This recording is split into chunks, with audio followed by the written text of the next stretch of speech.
야, 여기 우리 줄 서서 미리 주문까지 해놨어. 빨리 와. 네? 벌써요? 여기 시간 맞춰서 예약하거나 그렇게 못해. 줄 서서 먼저 들어왔다. 아니 무슨 순댓국을 그렇게 기다려서.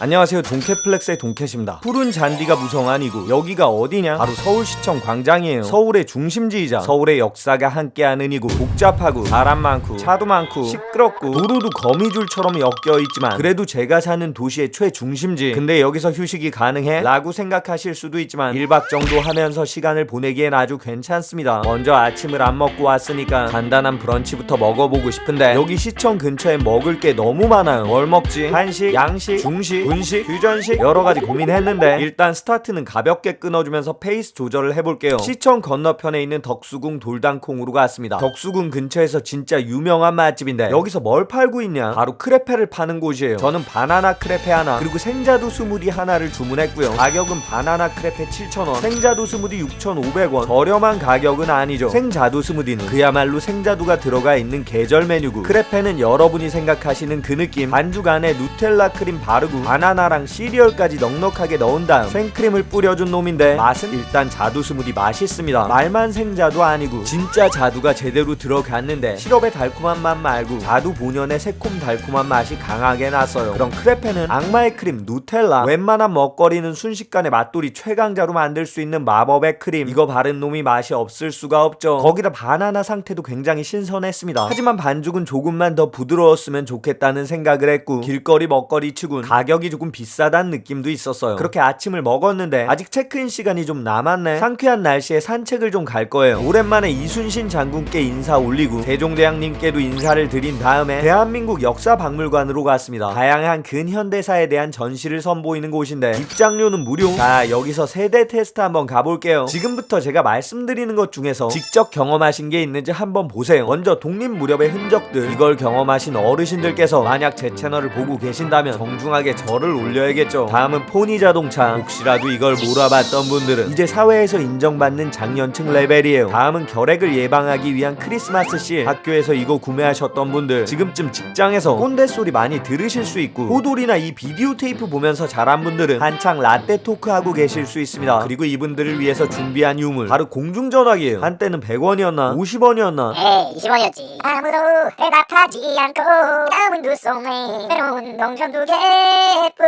1990년 015 텅 빈 거리에서 이 노래 들으면서 공감하실 분들, 항상 건강 잘 챙기시고, 마지막으로 이 월드컵 복장, 이거 경험하신 저 같은 분들, 아직 젊다고 착각하지만 MZ들은 뒤에서 어차피 형님들이나 우리나 싹 다 꼰대로 생각하니까 어설프게 젊은 척 하시면 안 됩니다. 그리고 이 모든 게 옛날 얘기로 들리는 아주 어린 구독자님들, 이해를 잘 부탁드릴게요. 암튼 그렇게 내가 살아온 세대도 다 역사가 되었다는 걸 느끼면서 뭔가 나도 그 옛날 사람이 되어가는 기분이 들었고요. 사실 따로 전시관 관람을 하지 않더라도 여기서 만날 수 있는 아주 멋진 광경이 있습니다. 바로 5층 역사관에 있는 광화문 풍경, 멀리 광화문을 통창으로 볼 수 있는 엄청난 뷰예요. 그리고 하나 더, 옥상으로 올라가면 더 멋진 풍경이 눈앞에 펼쳐져요. 광화문과 경복궁 넘어서 청와대까지 서울에서 고층 빌딩의 스카이라인 없이 탁 트인 넓은 하늘, 그리고 도심까지 훤하게 볼 수 있는 귀한 곳. 보통 이런 곳은 전망대란 이름을 붙이면서 입장료를 받지만 여긴 심지어 무료, 작고 소중한 비밀 장소예요. 저 역시 멀리 풍경을 보다가 이제 슬슬 호텔로 돌아가려고 했는데 생각보다 멀리 와버렸네. 그래도 돌아가는 길에 구경거리가 많습니다. 광화문 광장에서의 멋진 연주, 그리고 그 옆엔 아주 훌륭한 댄서까지. 분수 앞에서 열도 좀 식히고 서울시청을 다시 지나쳐서 마침내 오늘의 숙소, 너무 유명해서 안 가본 사람은 많아도 안 들어본 사람은 거의 없는 더 플라자 서울 오토그라프 컬렉션으로 갔습니다. 이 오토그라프 컬렉션은 꽤나 부티크하고 예술적인 호텔들을 묶은 메리어트의 최고급 브랜드라고 할 수 있는데 좀 논란이 있어요. 무엇보다 기본 스탠다드 객실의 인테리어가 예전에 출장 다닐 때 가끔씩 묵었던 호텔스러운 느낌이 있어요. 하지만 오늘 제가 방문할 객실은 프리미어 스위트 객실, 카드사 행사가로 25만원의 조식까지 포함된 가격으로 다녀왔습니다. 지금은 이 행사가 끝났는데 전에도 말씀드렸듯이 괜찮은 호텔 특가나 여행 정보는 그때그때 인스타그램으로 공유하고 있으니까 참고하시고요. 먼저 방으로 들어가기 전에 이 호텔의 단점 하나, 주차장으로 들어가는 길이 엄청나게 불편해요. 호텔 정문을 지나치자마자 4시 방면으로 확 꺾어서 주차장으로 들어가야 됩니다. 류현진의 커브보다 훨씬 더 예리하면서 당황스러운 각도. 그러니까 호텔 정문이 보이면 바로 주차장으로 들어갈 준비를 하시고, 혹시라도 불안하신 분들은 정문에서 직원분께 정확한 주차장 위치를 물어보시고 그 다음에 이동하시는 것도 괜찮습니다. 전 나름 베스트 드라이버니까 큰 차량을 가지고도 유려하게 진입 성공했고요. 이제 방을 한번 살펴보면 거울이 달린 커다란 문 옆에 빨간 커튼, 이쪽이 옷장이에요. 부티급 모텔에서 봤을 것 같은 이 붉은색 이미지. 암튼 커튼 안쪽엔 샤워 가운 2개, 슬리퍼 2개, 금고, 런드리백이랑 구두 용품이 있고, 널찍한 거실을 보면 소파랑 의자, 그리고 오토그래프 컬렉션에 어울리는 멋진 테이블이 있습니다. 건너편엔 TV 하나, 옆에 있는 미니바를 보면 미리 요청한 커피 머신, 커피 캡슐 3개, 커피 포트, 물 2병이랑 글라스 잔 2개, 커피 잔 2개, 로네펠트 티, 빈센베리 티, 그리고 비커피 2개가 있고, 냉장고엔 이것저것 들어있지만 저기 보이는 물 2병, 아니 에비앙 말고 그 옆에 생수 2병, 저거 빼곤 다 돈 내는 거니까 드시지 마세요. TV 옆에 있는 미닫이 문 안쪽으로는 침실이 있습니다. 즉 거실과 침실 공간이 구분되어 있다는 얘기, 그리고 그만큼 널찍하다는 얘기죠. 심지어 방에는 킹사이즈 침대랑 TV가 하나 더 있습니다. 즉 이 프리미어 스위트 객실은 TV가 2개예요. 그리고 안쪽으로는 욕실이 있는데 욕실도 꽤나 넓습니다. 커다란 욕조도 있고, 비데가 딸린 변기도 있고, 세면대 위에는 프레드릭말 비누, 프레드릭말 바디로션, 돈 주고 구매하는 욕실 용품들도 있지만 이놈들 쓸 필요 없어요. 왜냐? 칫솔 치약, 버튼 세트, 샤워캡, 세니터리백, 빗, 에머리보드까지 무료 용품으로 싹 다 제공해줍니다. 체중계랑 드라이기도 구비되어 있고, 샤워부스 안에도 프레드릭말 어메니티가 준비되어 있죠. 마지막으로 침대 옆에 있는 버튼을 눌러서 커튼을 열고 대망의 뷰를 보면 꽤나 답답해요. 옆에 있는 한화 빌딩이 창문을 막고 있습니다. 객실이 진짜 넓고 좋은데 아쉬운 점이 바로 뷰예요. 프리미어 스위트 객실은 정객실이 시청 반대쪽, 그러니까 시청 뷰 객실이 필요하신 분들은 좀 좁고 인테리어가 약간 아쉬워도 스탠다드 뷰 시청 방향 객실을 예약하시면 되겠죠. 그렇게 방까지 살펴봤는데 오랫동안 걸으면서 햇빛을 맞았더니 목이 말랐어요. 물도 좋지만 오늘 제가 특별히 준비한 놈은 바로 저놈 아사히 슈퍼 드라이 생맥주 캔을 따고 나면 부드러운 거품이 올라오는 놈인데, 이 녀석 특징이 있습니다. 냉장고에 너무 차갑게 보관했다가 열면 거품이 거의 안 올라와요. 그래서 전 적당히 따뜻한 상태로 오픈한 다음에 얼음잔에 넣어서 먹어보겠습니다. 그렇게 맥주 오픈. 근데 뭐야? 샴페인이야? 무슨 파티 열렸어? F1 우승했어? 급하게 흘린 맥주를 다 까냈어요. 그리고 나서 확인을 했습니다. 이 맥주는 4도에서 8도 사이에 보관을 하셔야지 너무 온도가 높으면 저처럼 테러를 당할 수도 있어요. 그럼 맥주 맛은 거품은 꽤나 부드럽고 기본적인 아사히 맛보다 약간 더 쓴맛이 강했습니다. 개인적으로 괜찮은 편이었지만 역시 맥주는 카스 아닌가 하는 한국 아재스러운 느낌이 들었고요. 암튼 오늘의 맥주 안주는 꾸잉칩 오잉 포차 그리고 쇼다리 오잉이었어요. 둘 다 오징어 맛 과자인데 먼저 꾸잉칩부터 한입. 맛있습니다. 어포를 말린 맛인데 식감은 약간 도톰해요. 콘칩보다 조금 더 바삭한 느낌이에요. 다음은 쇼다리 오잉. 이놈은 오징어 맛이 더 진해요. 그러니까 오징어 냄새 싫어하는 분들은 조심하시고, 이놈 먹고 저놈 먹고 저놈 먹고 이놈 먹고, 그럼 둘 중에 더 맛있는 건 꾸잉칩 오잉 포차에 손을 들어주고 싶어요. 이름마저 포차가 들어가는 맥주 안주로 완벽한 녀석입니다. 하지만 쇼다리 오잉 역시 아주 훌륭해요. 사실 신규로 출시되는 과자들 중에 소문만 무성하고 맛은 떨어지는 놈들이 많은데 이 두 개는 최근 몇 년 사이에 나온 과자 중에 술안주로 아주 훌륭해요. 물론 오징어 과자계의 큰형님, 오징어 땅콩, 오징어집 이런 분들에게 비빌 수 있는 맛은 아니지만 확실히 그 과자들보다는 조금 덜 기름지단 장점이 있습니다. 그렇게 맥주랑 안주 먹고 나서 낮잠 좀 때리고 일어나서 뭐 할 거냐? 맥주 한 잔도 술이니까 해장해야죠. 플라자 호텔에서 걸어서 3분 거리 농민 배감순대로 갔습니다. 여긴 진짜 하루 종일 웨이팅이 겁나 빡센 곳인데요. 제가 지인들과 여기 처음 왔던 날도 마찬가지였어요. 야, 여기 우리 줄 서서 미리 주문까지 해놨어. 빨리 와. 네? 벌써요? 여기 시간 맞춰서 예약하고나 그렇게 못해. 줄 서서 먼저 들어왔다. 아니 무슨 순댓국을 그렇게 기다려서. 말이 너무 길다. 빨리 튀어서 한 숟가락 먹고 말해. 그렇게 처음 먹었던 농민 배감순대, 그때 2시간 동안 일행들이 소주 꽤나 많이 비워냈습니다. 제가 식당에 도착한 건 평일 5시, 아직 술 먹기 이른 시간이었지만 술 손님도 많았고 밥 손님도 많아서 벌써 만석이었어요. 10분 정도 대기한 다음에 자리 잡았고요. 밑반찬으로 고추, 양파, 깍두기, 새우젓, 된장, 순댓국에 넣어 먹을 부추랑 들깨가루, 청양고추까지 있어요. 그리고 대망의 순댓국이 나왔습니다. 순댓국은 크게 2종류가 있는데 걸쭉한 돼지고기 국물에 순대와 고기를 넣은 방식이 있고, 조금은 얼큰한 국물에 어느 정도 간이 돼서 나오는 놈이 있죠. 이 농민 배감 순대는 완벽한 후자예요. 심지어 다대기까지 국물 안에 넣어져서 나옵니다. 무엇보다 고기랑 순대 양이 굉장히 많아요. 부추까지 넣어서 먹어주면 웬만한 성인 남성 1인분을 약간 넘어가는 양입니다. 순대 속도 실하고 무속고기도 잡내가 없어요. 하지만 국물의 단맛이 좀 강한 편이긴 해서 좀 더 진하고 걸쭉한 돼지고기 국물을 찾는 순댓국 고수분들에겐 잘 안 맞을 수도 있습니다. 물론 적당히 얼큰한 맛 때문에 술 좋아하시는 분들에겐 딱이에요. 이날도 이른 시간이었지만 손님의 절반 이상이 반주를 곁들이고 있었어요. 있었습니다. 물론 이 식당의 단점도 있는데 아까 말씀드렸듯이 사람이 많아요. 사람이 적당히 많은 게 아니라 식사 시간에 방문하면 웨이팅이 40명 넘어갈 수도 있습니다. 근데 줄 서 있는 사람들이 70대 어르신들부터 20대 젊은 친구들까지 굉장히 폭넓어요. 그만큼 보편적이고 대중적인 순댓국이라고 할 수 있습니다. 그렇게 해장까지 하고 나서 방으로 들어오는데 후식이 좀 땡겼어요. 아까 보여드린 덕수궁 돌단콩 옆에 있는 또 다른 맛집 리에제 와플로 갔습니다. 전 메이플 시나몬 와플 하나 주문했는데 주문 후에 와플을 굽기 시작하는 방식이라서 10분 정도 기다렸고요. 포장해서 호텔로 들어가는데 날씨가 꽤나 더웠습니다. 그리고 여기서 한 가지 꿀팁, 시청역 안쪽에서 지하도가 호텔까지 연결돼 있어요. 그러니까 날씨가 너무 덥거나 너무 추우면 이 지하도 이용하셔서 호텔로 들어오실 수 있겠죠. 이제 시원한 아메리카노 한 잔 내려주고 와플을 한 입 먹었는데 와, 이거 맛있습니다. 제가 사실 벨기에 와플 별로 안 좋아하는데 그 이유가 바삭한 느낌이 없고 좀 눅눅한 경우가 많아서 그래요. 근데 여기 리에제 와플은 굉장히 쫀득하고 고소하고 맛있어요. 바삭거리는 식감 필요가 없었습니다. 아까 보여드렸던 돌단콩 크레페도 나쁘지 않았지만 전 개인적으로 리에제 와플이 조금 더 마음에 들었습니다. 그렇게 와플까지 먹고 해는 저물었는데 이대로 하루를 끝낼 수는 없겠죠. 저희 부모님의 단골 레파토리 덕수궁 돌담길로 갔습니다. 너희 아빠랑 예전에 덕수궁 돌담길에서 데이트할 때 옷이 정말 촌스러웠어. 너희 엄마랑 덕수궁 돌담길에서 싸운 적이 있는데 화가 나서 집에 가버렸어. 그때 너희 아빠 때문에 속상해서 덕수궁 돌담길 앞에서 울었잖아. 너희 엄마가 약속이 안 나와서 덕수궁 돌담길에서 2시간도 기다려봤다. 바로 그 돌담길, 그야말로 달빛 은은했던 어른들의 데이트 장소. 하지만 이제 환한 LED 조명이 밝혀주는 산책로예요. 한 바퀴 도는데 대략 30분 걸리고요. 덕수궁 내부로 산책할 수 있는 보행로도 있으니까 그쪽으로 걸어가 봤는데 월요일엔 운영하지 않으니까 참고하세요. 그렇게 고궁의 향기를 느끼면서 밤 산책 마치고 방으로 들어간 다음에 바로 뻗었습니다. 다음날 아침이 밝았고 바로 조식 먹기 위해 뷔페 식당 세븐스퀘어로 갔어요. 전 먼저 바닐라 라떼 한 잔 부탁드렸는데 커피 향은 괜찮았지만 바닐라 시럽 맛은 좀 아쉬웠습니다. 음식 종류는 꽤나 넉넉했고 식당도 넓은 편이었지만 서울 신라호텔이나 그랜드 하얏트 서울처럼 압도적인 퀄리티는 아니고 페어몬트나 소피텔처럼 트렌디한 느낌도 아니에요. 아주 전통적인 뷔페인데 정갈하게 갖춰진 느낌 정도로 보시면 좋을 것 같아요. 양식도 있고 한식도 있고 직접 갈아 만든 주스랑 간편식들의 에그스테이션 그리고 홍콩식 누들도 있는데 이건 맛이 없어요. 전에도 말씀드렸듯이 저는 뷔페에 올 때마다 모든 음식을 먹어보고 가장 맛있는 것들로 마지막 한 접시를 먹는데요. 이날의 마지막 접시는 불고기랑 애호박볶음, 우엉무침이랑 물김치였습니다. 사실 조식 뷔페 불고기가 맛있기 어려워요. 고기가 식거나 말라붙거나 퍽퍽하거나 셋 중 하나의 조건을 갖추고 있는 경우가 많습니다. 하지만 여기 세븐스퀘어의 불고기는 연하고 간은 살짝 달콤했지만 국물이 촉촉해서 굉장히 맛있었어요. 애호박이랑 우엉볶음도 아삭하니 맛이 좋았고 무엇보다 물김치, 이게 덜 익으면 밍밍하고 너무 익으면 시큼한데 익힌 정도가 딱 좋았어요. 물론 이날의 접시가 여기가 끝은 아니에요. 바로 표고버섯죽, 간이 거의 안 되어있는 슴슴하고 밍밍한 맛인데 들어있는 표고가 굉장히 신선해요. 표고의 향 좀 느끼다가 소금 좀 쳤고요. 잘게 갈아 넣은 쌀 아래 큼직한 표고까지 씹히니까 건강한 보양식 먹는 느낌이 들었습니다. 그리고 마지막 한 접시만 더, 양식 중에도 괜찮은 놈이 있었는데 바로 이 블루베리 호밀빵, 거기다 블루베리 잼까지 가져왔어요. 블루베리 더하기 블루베리, 상큼함과 달콤함이 더하고 더해졌지만 담백한 호밀빵이 그 맛을 잡아줬습니다. 단짠 아니고 달고 담백하고 달고 담백한 단담